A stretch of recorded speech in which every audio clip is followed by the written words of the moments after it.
जय जय श्री राधे, जय श्री कृष्णा।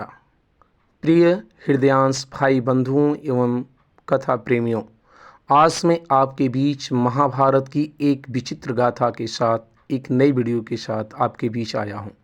एक ऐसी गाथा जिसमें मैं आपको बताऊंगा 5 पांडवों के जन्म और ये किन देवताओं के अवतार थे, उसकी गाथा आपके बीच रखूंगा। साथ ही साथ दुर्योधन के 99 भाइयों अर्थात पूरे कौरवों के जन्म का रहस्य, उनकी उत्पत्ति कैसे हुई, यह कथा मैं आपके बीच रखूंगा। साथ ही साथ मैं आपको बताऊंगा कि किस तरीके से दुर्योधन और भगवान कृष्ण एक दूसरे के रिश्तेदार थे। साथ ही साथ आपको इस कथा में मैं घटोत्कच और बर्बरिक जैसे महान वीर योद्धाओं की उत्पत्ति और उनके जन्म की कथा एक रहस्य थी जिसे मैं आपके बीच रखूंगा। तो चलिए मेरे प्रिय बंधुओं, मैं बिना देर किए वीडियो शुरू करता हूं। जैसा कि प्राचीन भारत का इतिहास है, महाभारत, श्री कृष्ण द्वैपायन नाम के वेद व्यास ने यह ग्रंथ श्री गणेश जी की मदद से लिखा था। जीवन के रहस्यों से भरे इस ग्रंथ को पंचम वेद कहा गया है। यह ग्रंथ हमारे देश के मन प्राण में बसा है। यह भारत की राष्ट्रीय गाथा है। इस ग्रंथ में तत्कालीन भारत का समग्र इतिहास वर्णित है। यह ग्रंथ अपने आदर्श स्त्री पुरुषों के चरित्रों से हमारे देश के जनजीवन को यह प्रभावित भी करता रहा है। इसमें सैकड़ों पात्रों, स्थानों, घटनाओं तथा विचित्रताओं व विडंबनाओं का वर्णन है। प्रत्येक हिंदू के घर में महाभारत होना चाहिए।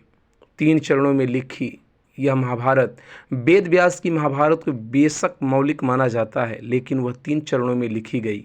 पहले चरण में 8,800 श्लोक, दूसरे चरण में 24,000 और तीसरे चरण में 1,00,000 श्लोक लिखे गए।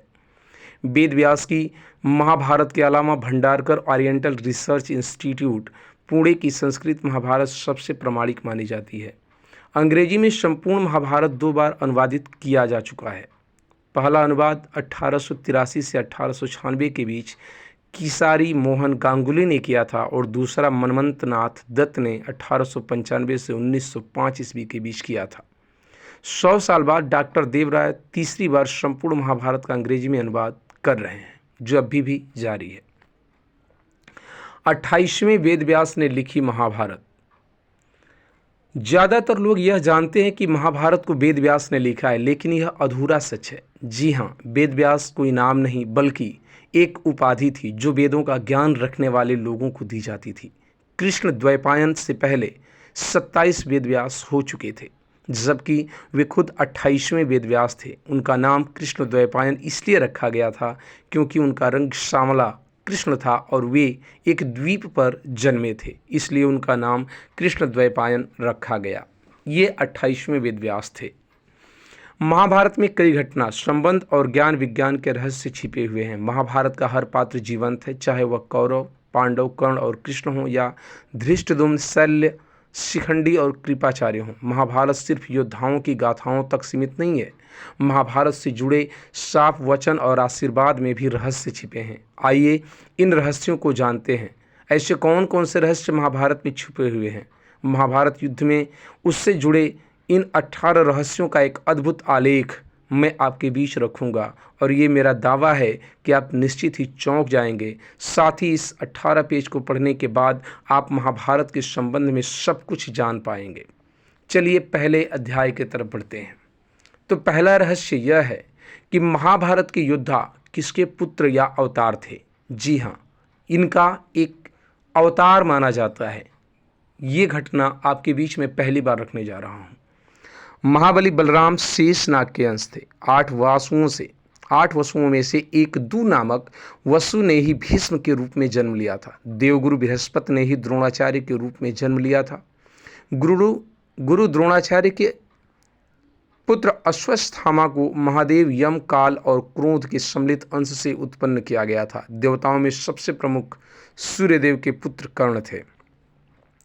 कर्ण सूर्य के अंशावतार थे। दुर्योधन कलयुग का तथा उसके 100 भाई पुलस्त्य वंश के राक्षस के वंश थे। अर्जुन के धर्मपिता पांडु थे, लेकिन असल में वे इंद्र कुंती के पुत्र थे। भीम को पवन पुत्र कहा जाता है, हनुमान जी भी पवन पुत्र ही थे। युधिष्ठिर धर्मराज कुंती के पुत्र थे। युधिष्ठिर के धर्मपिता पांडु थे और वे 5 पांडवों में से सबसे बड़े भाई थे। नकुल और सहदेव 33 देवताओं में से 2 अश्वनी कुमारों के अंश से उत्पन्न हुए थे। ये 2 अश्वनी कुमार थे, नासत्य और दस्त्र। ये है पांडवों की जन्म कहानी। रुद्र के एक गण ने कृपाचार्य के रूप में अवतार लिया। द्वापर युग के अंश से शकुनी का जन्म हुआ। अरिष्टा के पुत्र हंस नामक गंधर्व धृतराष्ट्र तथा उसका छोटा भाई पांडु के रूप में जन्मे थे। सूर्य के अंश धर्म ही विदुर के नाम से प्रसिद्ध हुए।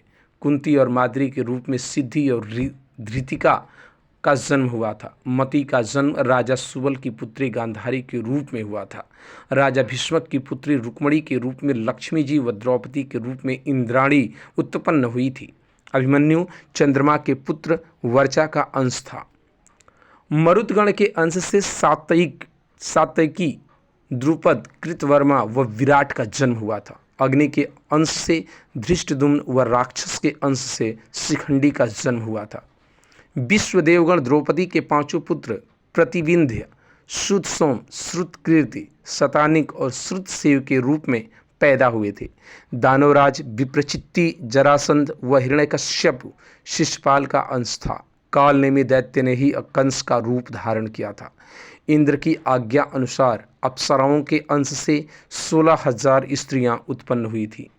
18 अंक का रहस्य। कहते हैं कि महाभारत युद्ध में 18 संख्या का बहुत महत्व है। महाभारत की पुस्तक में 18 अध्याय हैं। कृष्ण ने कुल 18 दिन तक अर्जुन को ज्ञान दिया। 18 दिन ही युद्ध भी चला था। गीता में भी 18 अध्याय ही हैं।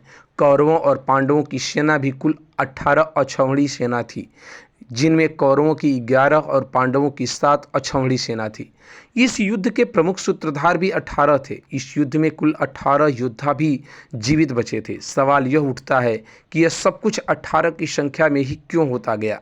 क्या यह एक संयोग है या इसमें कोई रहस्य छिपा है? कौरवों के जन्म का एक रहस्य, एक ऐसी कथा मैं आपके बीच रखूंगा जिसे आप पहली बार सुन रहे होंगे।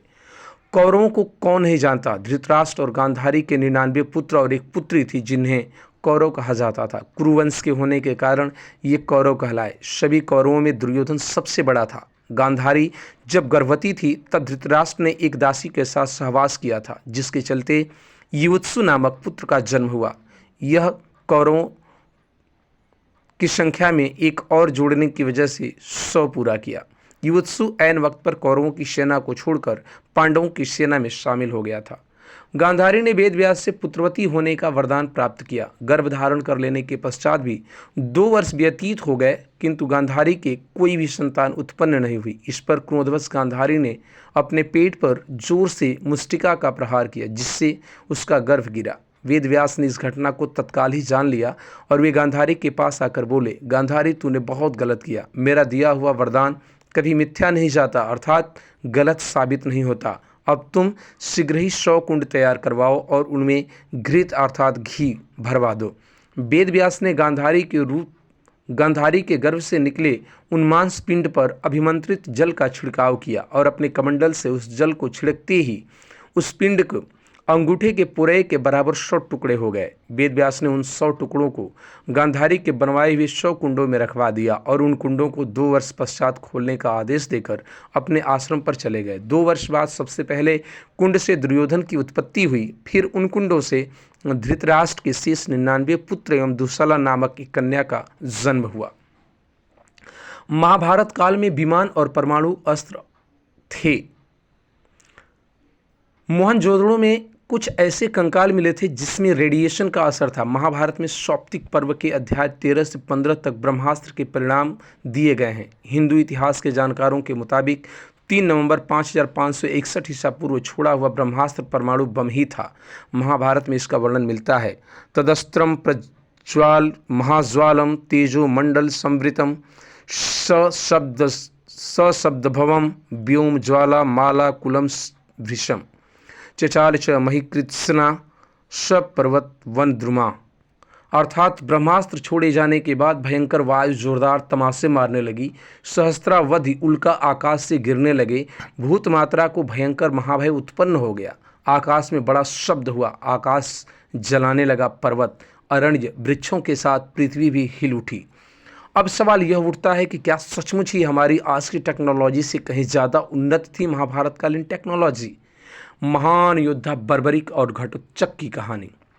भीम के पुत्र घटोत्कच और पौत्र बर्बरिक के बारे में कहा जाता है कि इन दोनों की सामान्य मानवों से कई गुना ज़्यादा ऊंचाई थी।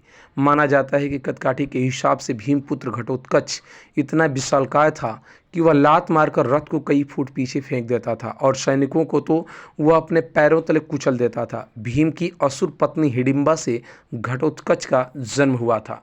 जन्म लेते समय उसके सिर पर केस अर्थात उत्कच नहीं थे, इसलिए उसका नाम घट हाथी का मस्तक उत्कच केसहीन अर्थात घटोत्कच रखा गया। इसका मस्तक हाथी के मस्तक जैसा और केस शून्य होने के कारण यह घटोत्कच नाम से प्रसिद्ध हुआ। यह अत्यंत मायावी निकला और जन्म लेते ही बड़ा हो गया। उसमें जहाँ शारीरिक बल था वहीं वह मायावी भी था। चूँकि घटोत्कच की माता एक राक्षसी थी, पिता एक वीर क्षत्रिय था, इसलिए इसमें मनुष्य और राक्षस दोनों के मिश्रित गुण विद्यमान थे। वह बड़ा क्रूर और निर्दयी था।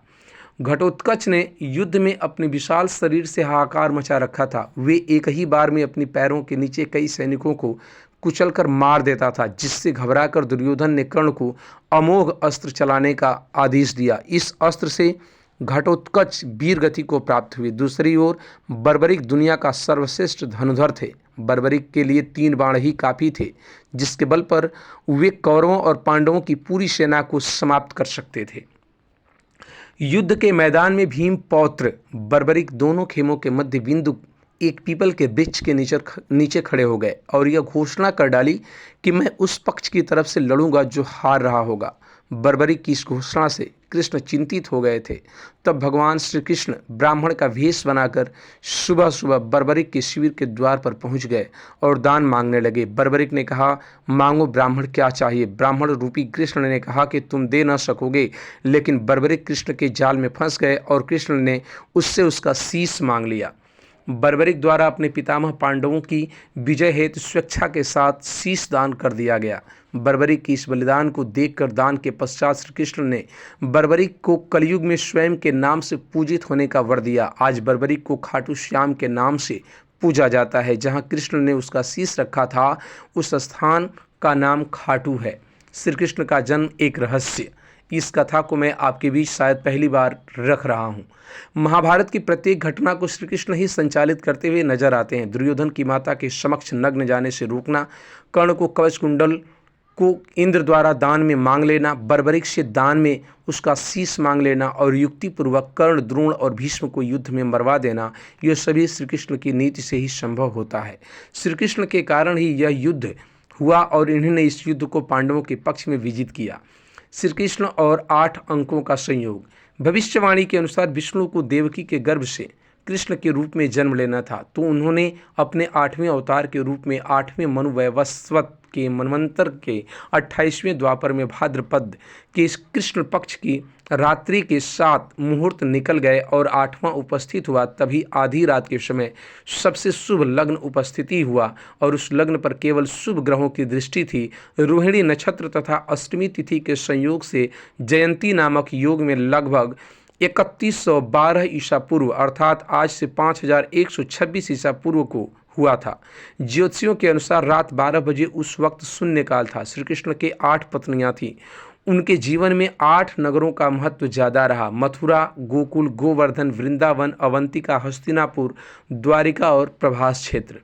विचित्र शक्तियों से संपन्न योद्धा।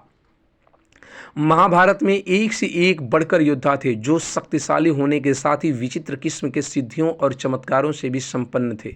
श्री कृष्ण तो स्वयं भगवान विष्णु थे, लेकिन उनके समक्ष और सामने जो योद्धा लड़ रहे थे वे भी कम नहीं थे। सहदेव भविष्य में होने वाली हर घटना को पहले से ही जान लेते थे। वे जानते थे कि महाभारत होने वाली है और कौन किसको मारेगा और कौन विजयी होगा, लेकिन भगवान कृष्ण ने उन्हें श्राप दिया था कि अगर वह इस बारे में लोगों को बताएगा तो उसकी मृत्यु हो जाएगी।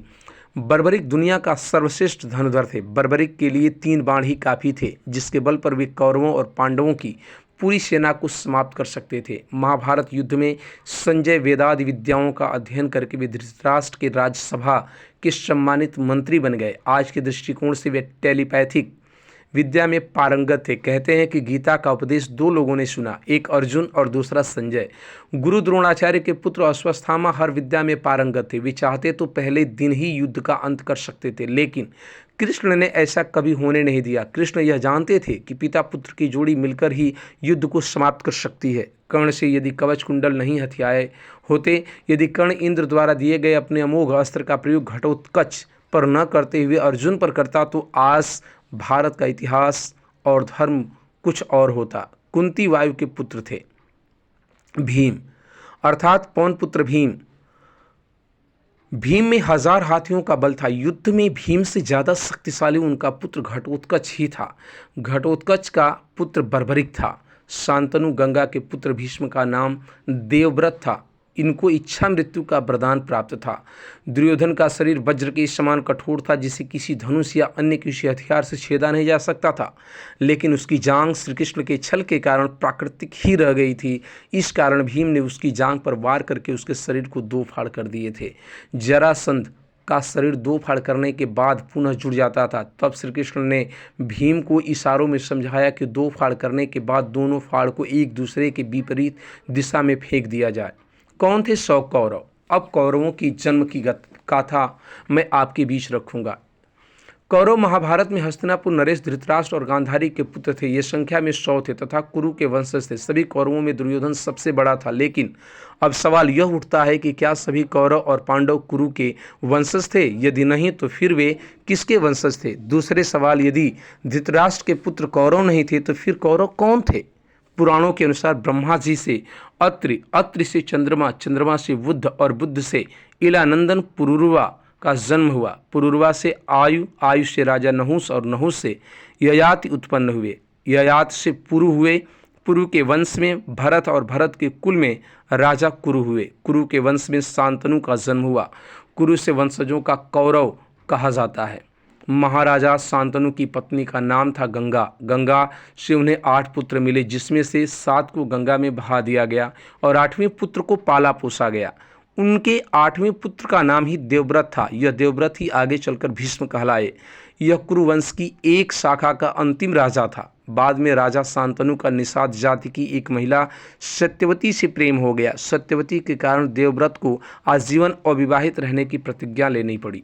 शांतनु को सरस्वती से 2 पुत्र मिले, चित्रांगद और विचित्रवीर्य।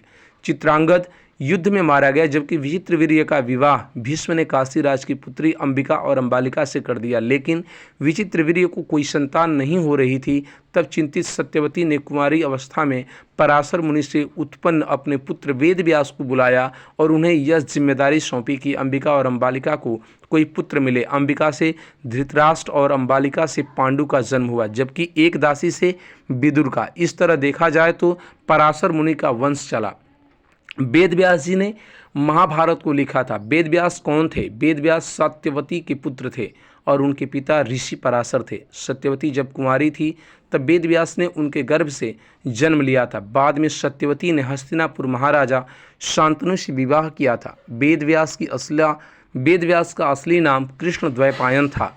पांडु की पत्नी कुंती के पुत्र युधिष्ठिर के जन्म का समाचार मिलने के बाद धृतराष्ट्र की पत्नी गांधारी के मन में भी पुत्रवती होने का इच्छा जागृत हुई। लेकिन धृतराष्ट्र के लाखों प्रयास के बावजूद कोई पुत्र जन्म नहीं ले पा रहा था। तब एक बार फिर से वेदव्यास को बुलाया गया और वेदव्यास की कृपा से गांधारी ने गर्भ धारण किया।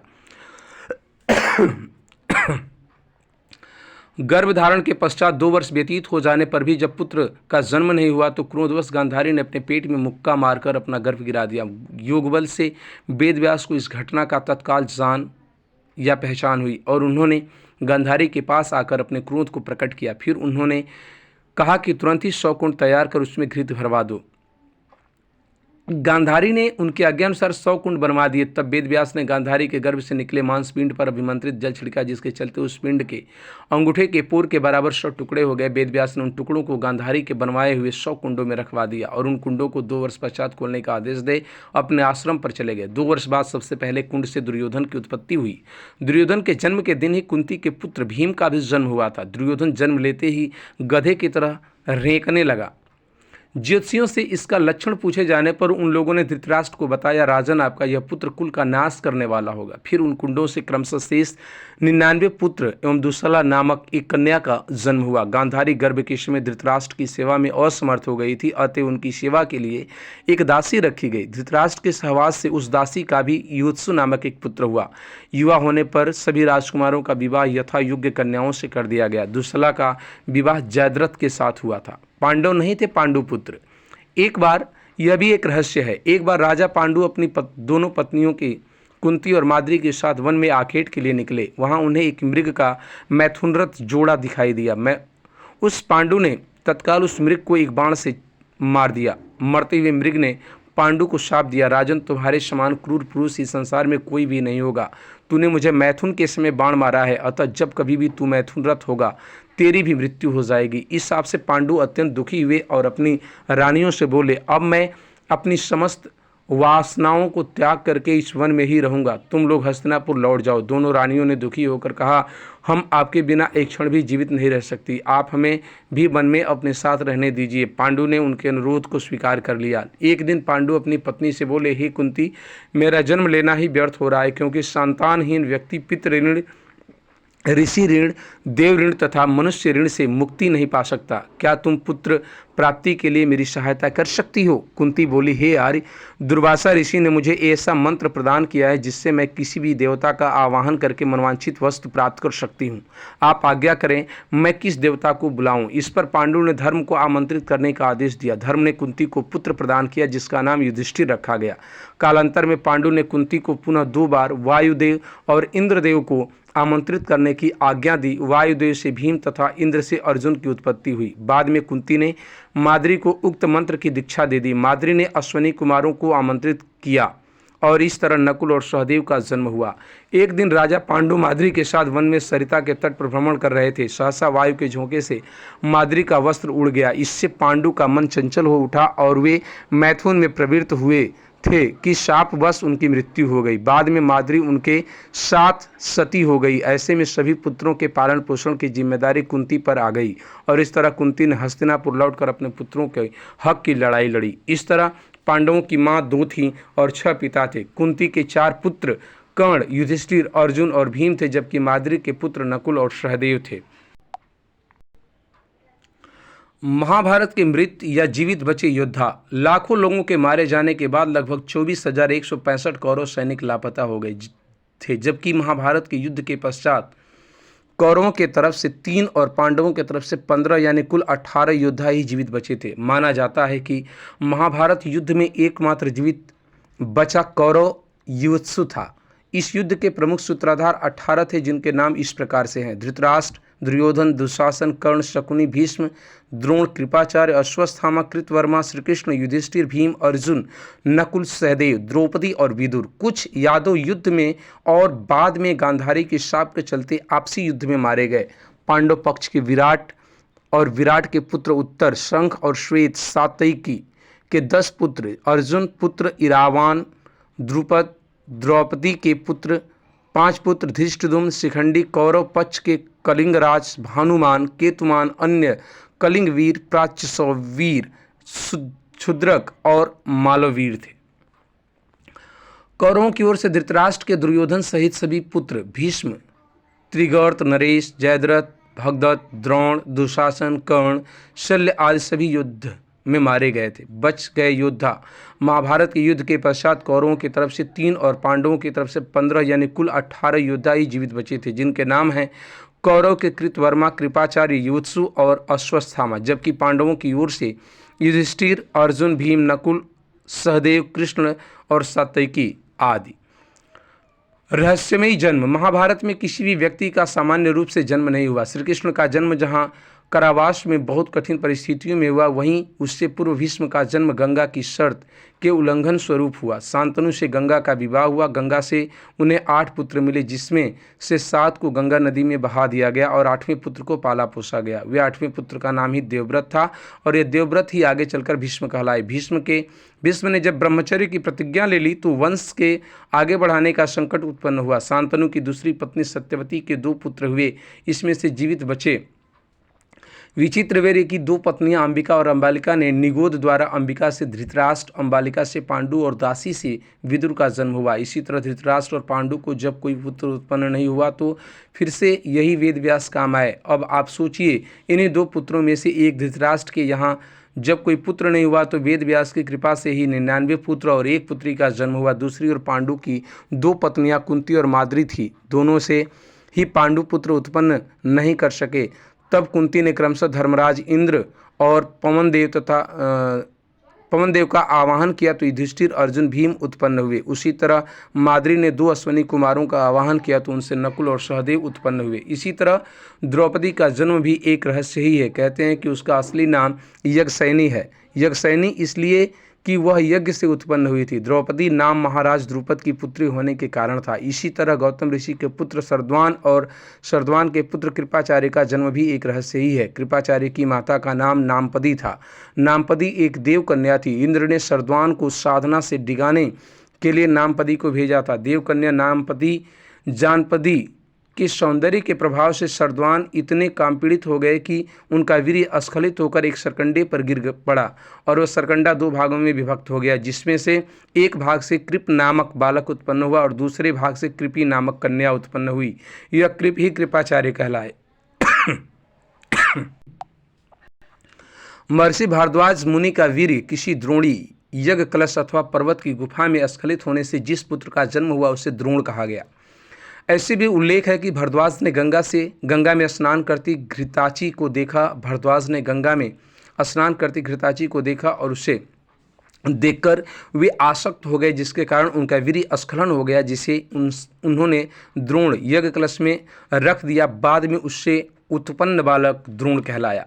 महाभारत का सबसे बड़ा नायक और खलनायक कुरुक्षेत्र में लड़ा गया महाभारत का युद्ध भयंकर युद्ध था। इससे भारत का पतन हो गया। इस युद्ध में संपूर्ण भारतवर्ष के राजाओं के अतिरिक्त बहुत सैन्य देशों के राजाओं ने भी भाग लिया और सबके सब वीर गति को प्राप्त हो गए। लाखों महिलाएं विधवा हो गईं। इस युद्ध के परिणाम स्वरूप भारत से वैदिक धर्म, समाज, संस्कृति और सभ्यता का पतन हो गया। इस युद्ध के बाद से ही अखंड भारत बहुधर्मी और बहुसंस्कृति का देश बनकर खंड खंड होता चला गया। अब सवाल यह उठता है कि आखिर कौन इस युद्ध का जिम्मेदार था और कौन इस युद्ध का सबसे बड़ा नायक और खलनायक था। कहते हैं कि महाभारत का सबसे बड़ा नायक भीष्म थे, जबकि श्री कृष्ण ने तो इस युद्ध को रोकने का हर संभव प्रयास किया, लेकिन जब युद्ध शुरू हो ही गया तब वे सबसे बड़े नायक बनकर उभरे। विश्लेषकों के अनुसार इस युद्ध का सबसे बड़ा खलनायक मामा शकुनी को माना जाता है। हालांकि बहुत से ऐसे मौके भी थे जबकि भीष्म ने खलनायक की भूमिका निभाई। ऐसे में नायक श्री कृष्ण ही सर्वसम्मति से घोषित होते हैं। महाभारत के ये उलझे हुए रिश्ते। महाभारत में एक और जहाँ धर्म और नीति की बातें हैं, वहीं अधर्म और अनीति की कई कांड भी मिल जाएंगे। महाभारत कालीन रिश्ते और उनके द्वंद्व, जिसमें छल, ईर्ष्या, विश्वासघात और बदले की भावना का बाहुल्य है, लेकिन इसी में प्रेम, प्यार, अकेलापन, बलिदान भी है। सोचिए, पांडु की अपनी पत्नियां कुंती और माद्री के साथ सिर्फ प्रेम का ही रिश्ता था। कुंती और माद्री के जो पुत्र थे वे पांडु के नहीं थे, फिर भी वे पांडु पुत्र कहलाते थे। दूसरी ओर अपने कुंवारेपन में कुंती ने एक पुत्र को सूर्यदेव के सहयोग से जन्म दिया था, जिसे कर्ण कहा जाता है। उसी तरह दूसरी ओर धृतराष्ट्र के पुत्र उनके नहीं थे, वे तो ऋषि वेद व्यास के थे, तब भी वे कौरव कहलाए। ऐसे में जिस कौरवों के साम्राज्य के लिए ये युद्ध हुआ वह कौरव और पांडवों के बीच नहीं लड़ा गया। यदि ये सभी कौरव या पांडु पुत्र नहीं थे तो क्या इन्हें फिर भी हस्तिनापुर की गद्दी पर अधिकार था? कहते हैं कि गांधारी ने धृतराष्ट्र से मजबूरीवश विवाह किया था। इसका कारण भीष्म थे। द्रौपदी का अपने 5 पतियों से कैसा रिश्ता था? एक स्त्री 5 पुरुषों से कैसे विवाह कर सकती है, जबकि एक पुरुष 5 स्त्रियों से विवाह कर सकता था? प्राचीन काल से ही स्त्रियों का ऐसा करना वर्जित माना गया है। महाभारत में द्रौपदी ही एकमात्र ऐसी स्त्री थी जिसने 5 पुरुषों को अपना पति बनाया था। 5 पांडवों द्वारा इनमें से इनसे जन्मे 5 पुत्र क्रमशः प्रतिविंध्य, श्रुतसोम, श्रुतकीर्ति, शतानिक व श्रुतकर्मा उप पांडव नाम से विख्यात थे। महाभारत में भगवान श्री कृष्ण के सखा थे अर्जुन, लेकिन अर्जुन ने जब श्री कृष्ण के बहन से विवाह किया तो वे उनके जीजा भी बने थे। लेकिन भगवान श्री कृष्ण का अर्जुन से ही नहीं बल्कि दुर्योधन से भी करीबी रिश्ता था। कृष्ण की 8 पत्नियां थीं, जिसमें से एक का नाम जामवंती था, जो रामायण काल के जामवंत की पुत्री थी। इसी जामवंती से श्री कृष्ण की एक पुत्र मिला जिसका नाम शांब था। इस शांब ने दुर्योधन की पुत्री लक्ष्मणा से विवाह किया था। इस तरह दुर्योधन और श्री कृष्ण दोनों एक दूसरे के समधी थे। इस तरह हम देखते हैं कि महाभारत में और भी ऐसे रिश्ते हैं जो आपस में उलझे और गुथे हुए हैं, फिर भी सभी एक दूसरे के खिलाफ युद्ध के मैदान में इकट्ठे हो जाते हैं। इस कथा के अगले पड़ाव में हम देखेंगे महाभारत का युद्ध कुरुक्षेत्र में ही क्यों लड़ा गया, क्यों कुरुक्षेत्र को ही चयनित किया गया। भगवान श्री कृष्ण को डर था कि भाइयों के, गुरु शिष्यों के व संबंधी कुटुंबियों के इस युद्ध में एक दूसरे के मरते देखकर कहीं ये संधि न कर बैठें। इसलिए ऐसी भूमि युद्ध के लिए चुनने का फैसला लिया गया जहां क्रोध और द्वेष के संस्कार पर्याप्त मात्रा में हों। तब श्री कृष्ण ने कई दूत अनेक दिशाओं में भेजे और उन्हें वहाँ की घटनाओं का जायजा लेने को कहा। एक दूत ने सुनाया कि कुरुक्षेत्र में बड़े भाई ने छोटे भाई को खेत के मेड़ टूटने पर बहते हुए वर्षा के पानी को रोकने के लिए कहा और उसने साफ इनकार कर दिया। तब इस पर बड़ा भाई आग बबूला हो गया और उसने छोटे भाई को छुरे से गोद डाला और उसकी लाश को पैर पकड़कर घसीटता हुआ उस मेड़ के पास ले गया जहां से पानी निकल रहा था। वहां उस लाश को पानी रोकने के लिए लगा दिया। इस कहानी को सुनकर श्री कृष्ण ने तय किया कि यह भूमि भाई भाई के युद्ध के लिए उपयुक्त है। जब श्री कृष्ण आश्वस्त हो गए कि इस भूमि के संस्कार यहाँ पर भाइयों के युद्ध में एक दूसरे के प्रति प्रेम उत्पन्न नहीं होने देंगे, तब उन्होंने युद्ध कुरुक्षेत्र में करवाने की घोषणा की। कुरु का क्षेत्र दूसरी कहानी के अनुसार कहते हैं कि जब कुरु इस क्षेत्र की जुताई कर रहे थे तब इंद्र ने उनसे जाकर इसका कारण पूछा। कुरु ने कहा कि जो भी व्यक्ति इस स्थान पर मारा जाए वह पुण्यलोक में जाएगा, ऐसी मेरी इच्छा है। इंद्र उनकी बात को हंसी में उड़ाते हुए स्वर्गलोक चले गए। ऐसा अनेक बार हुआ। इंद्र ने अन्य देवताओं को भी ये बात बताई। देवताओं ने इंद्र से कहा कि यदि संभव हो तो कुरु को अपने पक्ष में कर लो। तब इंद्र ने कुरु के पास जाकर कहा कि कोई भी पशु पक्षी या मनुष्य निराहार रहकर यह युद्ध करके इस स्थान पर मारा जाएगा तो वह स्वर्ग का भागी होगा। ये बात भीष्म, कृष्ण आदि सभी जानते थे। इसलिए महाभारत का युद्ध कुरुक्षेत्र में लड़ा गया। महाभारत के शाप। अगली कथा का पड़ाव। महाभारत में जितनी महिमा वरदान की है उतनी ही साप की भी। यदि यह साप नहीं दिए जाते तो महाभारत होती ही नहीं। एक बार दू नामक वसु ने वशिष्ठ ऋषि की कामधेनु का हरण कर लिया। इससे वशिष्ठ ऋषि ने दू से कहा कि ऐसा काम तो मनुष्य करते हैं, इसलिए तुम 8वां वसु मनुष्य हो जाओ। यह सुनकर वसुओं ने घबराकर वशिष्ठ जी की प्रार्थना की तो उन्होंने कहा कि अन्य वसु तो वर्ष का अंत होने पर मेरे शाप से छुटकारा पा जाएंगे, लेकिन इस दू को अपनी करनी का फल भोगने के लिए एक जन्म तक मनुष्य बनकर पीड़ा भोगनी होगी। यही दू गंगापुत्र कहलाए। यही गंगापुत्र भीष्म कहलाए। सत्यवती के गर्भ से महाराज शांतनु को चित्रांगद और विचित्रवीर्य नाम के 2 पुत्र हुए। विचित्रवीर्य के युवा होने पर भीष्म ने बलपूर्वक काशीराज की 3 पुत्रियों का हरण कर लिया और वे उसका विवाह विचित्रवीर्य से करना चाहते थे, क्योंकि भीष्म चाहते थे कि किसी भी तरह अपने पिता शांतनु का कुल बढ़े। लेकिन बाद में बड़ी राजकुमारी अम्बा को छोड़ दिया गया क्योंकि वह शाल्वराज को चाहती थी। लेकिन शाल्वराज के पास जाने के बाद अम्बा को शाल्वराज ने स्वीकार करने से मना कर दिया। अम्बा के लिए यह दुखदायी स्थिति हो चली थी। अम्बा ने अपनी इस दुर्दशा का कारण भीष्म को समझकर उनकी शिकायत परशुराम जी से की।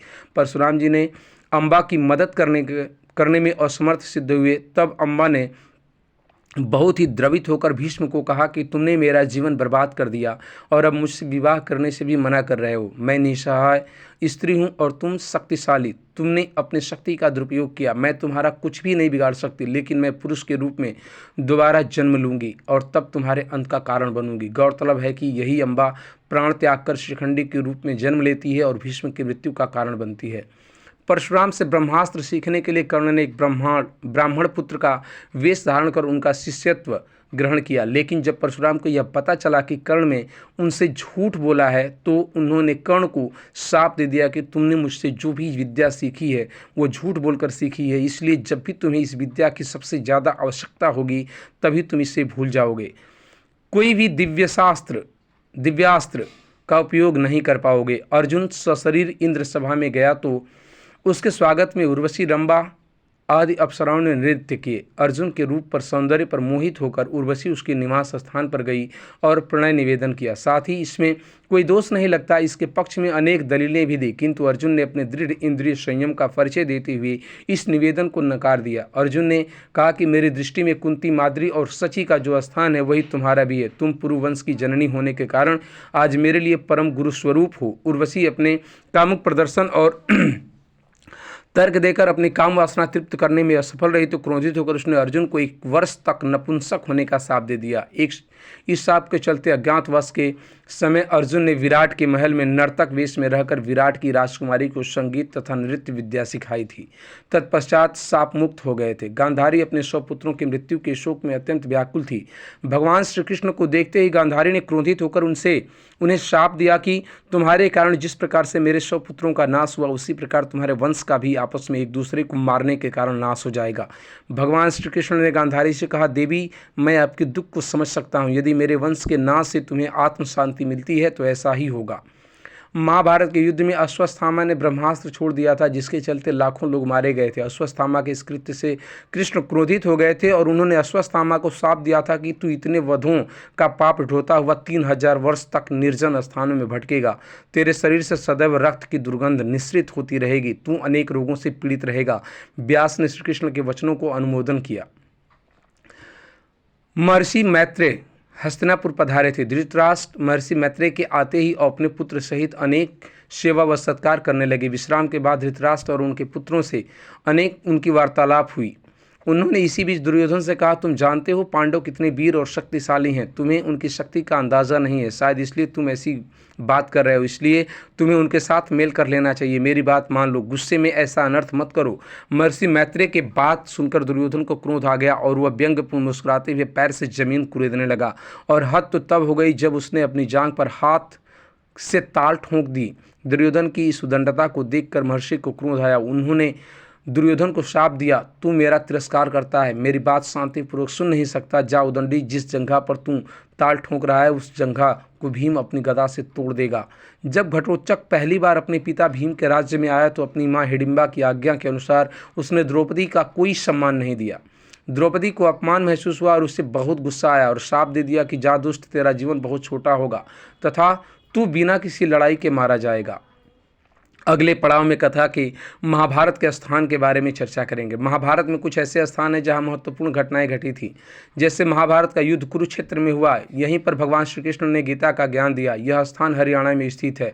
लाक्षागृह बरनावा या बर्णावत नामक स्थान मेरठ जिले में स्थित है। यहाँ पर पांडवों की मारने के लिए लाख का घर बनाया गया था। लाक्षागृह से निकलने पर भटकते हुए पांडव वर्तमान नागालैंड में पहुंच गए थे। जिस स्थान पर भीम नहीं उठा पाए थे हनुमान जी की पूंछ, वह स्थान गंधमादन पर्वत पर स्थित है। सुमेरु पर्वत की चारों दिशाओं में स्थित गजदंत पर्वतों में से एक को उस काल में गंधमादन पर्वत कहा जाता था।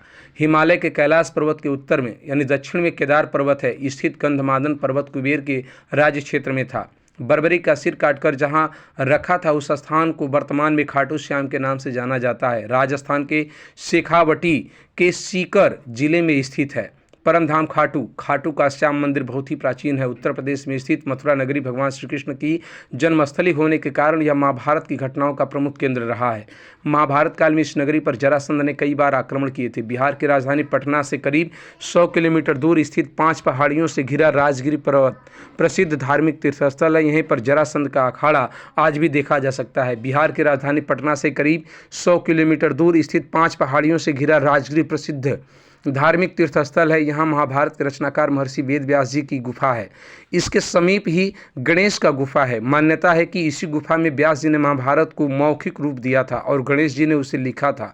कहते हैं कि कौरवों से अपना राज्य हारने के बाद भगवान श्री कृष्ण के कहने पर अर्जुन मनाली के पिरनी में तप करने चले गए थे। उस स्थान को अर्जुन गुफा के नाम से जाना जाता है। इसी स्थान पर भगवान शिव ने अर्जुन को पाशुपत शस्त्र दिया था पाशुपत शस्त्र दिया था। कहते हैं कि महाभारत युद्ध के पश्चात द्वारिका पर अनजान शक्तियों ने हमला किया, जिसके चलते वह नष्ट हो गई थी और कालांतर में यह समुद्र में डूब गई थी। द्वारिका उस काल में महाभारत काल का प्रमुख केंद्र हुआ करता था, जो कई प्राचीन और ऐतिहासिक घटनाओं का केंद्र था। गुजरात के पश्चिम तट पर समुद्र में डूबे से 7,000 से 3,500 वर्ष पुराने शहर खोजे गए हैं, जिनको महाभारत में वर्णित द्वारिका के संदर्भों से जोड़ा गया है। हालांकि द्वारिका पर पहले प्राचीन शहर कुश स्थल ही था। ययाति ने यह संपूर्ण क्षेत्र अपने पुत्र यदु को सौंपा था, इसलिए श्री कृष्ण अपने 18 कुल के बंधु बांधवों को लेकर द्वारिका में बस गए थे। महाभारत युद्ध के नियम और सेना की स्थिति, यह कथा का एक विशेष पड़ाव।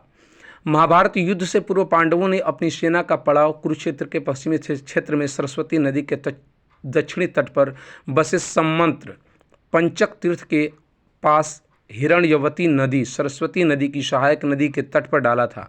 कौरवों ने कुरुक्षेत्र के पूर्वी भाग में वहां से कुछ योजन की दूरी पर एक समतल मैदान में अपना पड़ाव डाला। दोनों ओर के शिविरों में सैनिकों के भोजन, घायलों के इलाज का उत्तम व्यवस्था थी। हाथी, घोड़े और रथों की अलग व्यवस्था थी। हजारों शिविरों में से प्रत्येक शिविर में प्रचुर मात्रा में खाद्य सामग्री, अस्त्र शस्त्र, यंत्र और कई वैद्य और शिल्पी वेदन देकर रखे गए। दोनों सेनाओं के बीच में युद्ध के लिए 5 योजन यानी 1 योजन यानी 8 किलोमीटर की परिधि, विष्णु पुराण के अनुसार 4 कोस या 1 योजन 13 किलोमीटर से 16 किलोमीटर या 40 किलोमीटर का घेरा छोड़ दिया गया था। पितामह भीष्म की सलाह पर दोनों दलों ने एकत्र होकर युद्ध के कुछ नियम बनाए थे। उनके बनाए हुए नियम निम्नलिखित थे। प्रतिदिन युद्ध सूर्योदय से लेकर सूर्यास्त तक ही रहेगा। सूर्यास्त के बाद युद्ध नहीं होगा। युद्ध समाप्ति के पश्चात छल कपट छोड़कर सभी लोग प्रेम का व्यवहार करेंगे। रथी रथी से, हाथी वाला हाथी वाले से और पैदल पैदल से ही युद्ध करेगा।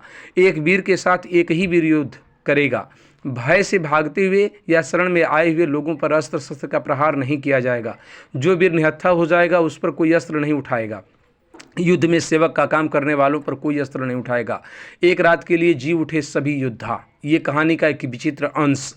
जब सभी योद्धाओं को जीवित पाया गया था। ऐसी मान्यता और किंवदंती है कि महाभारत युद्ध में मारे गए सभी सूरवीर जैसे कि भीष्म, द्रोणाचार्य, दुर्योधन, अभिमन्यु, द्रौपदी के पुत्र कर्ण, शिखंडी आदि एक रात के लिए पुनर्जीवित हुए थे। यह घटना महाभारत युद्ध खत्म होने के 15 साल बाद घटित हुई थी। यह उस समय की बात है जब धृतराष्ट्र, कुंती, विदुर, गांधारी और संजय वन में रहते थे। एक दिन वन में उनसे मिलने युधिष्ठिर पधारे, तभी यह घटना घटी। विदुर जी के प्राण त्यागने के बाद धृतराष्ट्र के आश्रम में महर्षि वेदव्यास आए। जब उन्हें पता चला कि विदुर जी ने शरीर त्याग दिया, तब उन्होंने बताया कि विदुर धर्मराज के अवतार थे और युधिष्ठिर भी धर्मराज के ही अंश थे। इसलिए विदुर जी के प्राण युधिष्ठिर के शरीर में समा गए और महर्षि वेदव्यास ने धृतराष्ट्र, गांधारी और कुंती से कहा कि आज मैं तुम्हें अपनी तपस्या का प्रभाव दिखाऊंगा, तुम्हारी जो इच्छा हो वो मांग लो। तब धृतराष्ट्र व गांधारी ने युद्ध में मृत अपने पुत्रों तथा कुंती ने कर्ण को देखने की इच्छा प्रकट की। द्रौपदी आदि ने कहा कि वे भी अपने परिजनों को देखना चाहते हैं। महर्षि वेदव्यास ने कहा कि ऐसा ही होगा। युद्ध में मारे गए जितने भी वीर हैं उन्हें आज रात तुम सभी देख पाओगे। ऐसा कहकर महर्षि वेदव्यास ने सभी को गंगा तट पर चलने के लिए कहा। महर्षि वेदव्यास के कहने पर सभी गंगा तट पर एकत्रित हो गए और रात होने का इंतजार करने लगे। रात होने पर महर्षि वेदव्यास ने गंगा नदी में प्रवेश किया और पांडव और कौरव पक्ष के सभी मृत योद्धाओं का आवाहन किया। थोड़ी ही देर में भीष्म, द्रोणाचार्य, कर्ण, दुर्योधन, दुशासन, अभिमन्यु, धृतराष्ट्र के सभी पुत्र, घटोत्कच, द्रौपदी के 5 पुत्र, राजा द्रुपद, धृष्टद्युम्न, शकुनि, शिखंडी आदि वीर जल से बाहर निकल आए। उन सभी के मन में किसी भी प्रकार का अहंकार या क्रोध नहीं था। महर्षि वेदव्यास ने धृतराष्ट्र व गांधारी को दिव्य नेत्र प्रदान किए। अपने मृत परिजनों को देख सभी के मन में हर्ष छा गया। सारी रात अपने मृत परिजनों के साथ बिताकर सभी के मन में संतोष हुआ। अपने मृत पुत्र, भाई, पतियों और अन्य संबंधियों से मिलकर सभी का संताप दूर हो गया। इस प्रकार वह अद्भुत रात समाप्त हो गई। महाभारत की महिलाएं कहते हैं कि महाभारत में एक से बढ़कर एक सुंदर स्त्रियां, जितनी ही वे सुंदर थी उससे कहीं ज़्यादा ज्ञान संपन्न थी। माना यह भी जाता है कि उनमें से कुछ स्त्रियों के कारण महाभारत हुआ। यह आम धारणा है कि जर जोरू और जमीन के लिए भी युद्ध होते रहे हैं। हालांकि कुछ विद्वान मानते हैं कि महाभारत युद्ध के कारण कुछ और भी थे। महाभारत में भूमि बंटवारा युद्ध का सबसे बड़ा कारण था, लेकिन दूसरे लोग मानते हैं कि बंटवारा शांतिपूर्वक हो सकता था। लेकिन कुछ महिलाओं की जिद के कारण कौरवों और पांडवों के बीच कटुता बढ़ गई, जिसके परिणाम स्वरूप युद्ध हुआ। सत्यवती महाभारत की शुरुआत राजा शांतनु की दूसरी पत्नी सत्यवती से होती है। पहली पत्नी गंगा के पुत्र भीष्म ने तो सत्यवती का कारण ही ब्रह्मचर्य की प्रतिज्ञा ले ली थी, क्योंकि सत्यवती चाहती थी कि भीष्म या उसका कोई पुत्र हस्तिनापुर की गद्दी पर न बैठे, बल्कि मेरा ही पुत्र गद्दी का अधिकारी बने। यदि शांतनु सत्यवती को न चाहते तो कुरुवंश का भाग्य कुछ और ही होता। इस राज्य ने एक स्त्री के लिए अपने पुत्र भीष्म के जीवन को नष्ट कर दिया। इससे पता चला चलता है कि शांतनु एक सामान्य राजा था। उसने अपने राज्य तथा पुत्र को प्राथमिकता न देकर अपनी भोग वृत्ति को प्राथमिकता दी। तो यह कहना उचित होगा कि सत्यवती ही एक प्रमुख कारण थी जिसके चलते हस्तिनापुर की गद्दी से कुरुवंश नष्ट हो गया। यदि भीष्म सौगंध नहीं खाते तो वेद व्यास के 3 पुत्र पांडु, धृतराष्ट्र और विदुर हस्तिनापुर के शासक नहीं होते, या यह कहें कि उनका जन्म ही नहीं होता, तब इतिहास की कुछ और होता। लक्ष्मणा। श्री कृष्ण की 8 पत्नियों में एक जामवंती थी। जामवंती कृष्ण के पुत्र का नाम शांब था। शांब का दिल दुर्योधन भानुमति की पुत्री लक्ष्मणा पर आ गया था और वे दोनों प्रेम करने लगे थे। दुर्योधन के पुत्र का नाम लक्ष्मण था और पुत्री का नाम लक्ष्मणा। दुर्योधन अपनी पुत्री का विवाह श्री कृष्ण के पुत्र से नहीं करना चाहता था। भानुमति सुदक्षिणा की बहन और दुर्योधन की पत्नी थी। इसलिए एक दिन शाम ने लक्ष्मणा से प्रेम विवाह कर लिया और लक्ष्मणा को अपने रथ पर बैठाकर द्वारिका ले जाने लगा। तब यह बात कौरवों को पता चली तो कौरव अपनी पूरी सेना लेकर शाम से युद्ध करने आ पहुंचे। कौरवों ने शाम को बंदी बना लिया। इसके बाद जब श्री कृष्ण और बलराम को पता चला तब बलराम हस्तिनापुर पहुंच गए। बलराम ने कौरवों से निवेदन पूर्वक कहा कि शाम को मुक्त कर उसे लक्ष्मणा के साथ विदा कर दे, लेकिन कौरवों ने बलराम की बात नहीं मानी। तब बलराम ने अपना रौद्र रूप प्रकट कर दिया। वे अपने हल से ही हस्तिनापुर के संपूर्ण धरती को खींचकर गंगा में डुबोने चल पड़े। यह देखकर कौरव भयभीत हो गए। संपूर्ण हस्तिनापुर में हाहाकार मच गया। सभी ने बलराम से माफी मांगी और तब शांब को लक्ष्मणा के साथ विदा कर दिया। द्वारिका में शांब और लक्ष्मणा का वैदिक रीति से विवाह हुआ। द्रौपदी कौन थी? पांडवों की पत्नी द्रौपदी को इस युद्ध का सबसे बड़ा कारण माना जाता है। महाभारत के अनुसार जब दुर्योधन इंद्रप्रस्थ को देखने गया तो एक जगह उसने रंगोली बनी देखी और उसने समझा कि यह कितना सुंदर फर्श है, लेकिन असल में वह जल से भरा ताल था। दुर्योधन उसमें गिर पड़ा। भ्रमवश उसके गिरने पर द्रौपदी जोर से हंसने लगी और उसके मुंह से निकल गया, अंधे का पुत्र भी अंधा। बस यही बात दुर्योधन के दिल में तीर की तरह धंस गई। हालांकि बाद में द्रौपदी को अपनी गलती का एहसास भी हुआ, लेकिन व्यंग में कहे गए शब्द का जो असर होना चाहिए था वह हो चुका था। दुर्योधन ने अपने इस अपमान का बदला लेने की ठान ली थी। शकुनि ने इस अपमान का बदला लेने की एक तरकीब बतलाई। उसने दुर्योधन से कहा कि पांडवों को दूत क्रीड़ा खेलने के लिए आमंत्रित किया जाए। उन्होंने कहा कि राज्य बंटवारे का निर्णय अब इस खेल के माध्यम से ही होगा। पांडव खेल में एक के बाद एक राज्य हारते गए। फिर उन्होंने उनके पास की वस्तुएं भी दांव पर लगा दी। अंत में उन्होंने द्रौपदी को भी दांव पर लगा दिया। बस यही से युद्ध की नींव रख दी गई। द्रौपदी का चीरहरण होते हुए भी सबने देखा, लेकिन भगवान श्री कृष्ण ने अंत में पहुंचकर द्रौपदी की लाज बचाई। यह महाभारत का सबसे बड़ा टर्निंग पॉइंट था। लाखों लोगों के मारे जाने के बाद लगभग 24,165 कौरव सैनिक लापता हो गए थे, जबकि महाभारत के युद्ध के पश्चात कौरवों की तरफ से 3 और पांडवों की तरफ से 15 यानी कुल 18 योद्धा ही जीवित बचे थे। माना जाता है कि महाभारत युद्ध में एकमात्र जीवित बचा कौरव युवत्सु था। महाभारत युद्ध की समाप्ति के बाद कृतवर्मा, कृपाचार्य, युवत्सु, अश्वत्थामा, युधिष्ठिर, अर्जुन, भीम, नकुल, सहदेव, श्री कृष्ण, सत्यकी आदि जीवित बचे थे। इसके अलावा धृतराष्ट्र, द्रौपदी, गांधारी, विदुर, संजय, बलराम, श्री कृष्ण की पत्नियां आदि भी जीवित थी। युद्ध के बाद साहब के चलते श्री कृष्ण के कुल में भी आपसी युद्ध शुरू हुए, जिसमें श्री कृष्ण के पुत्र आदि सभी मारे गए। बलराम ने यह देखकर समुद्र के किनारे जाकर समाधि ले ली।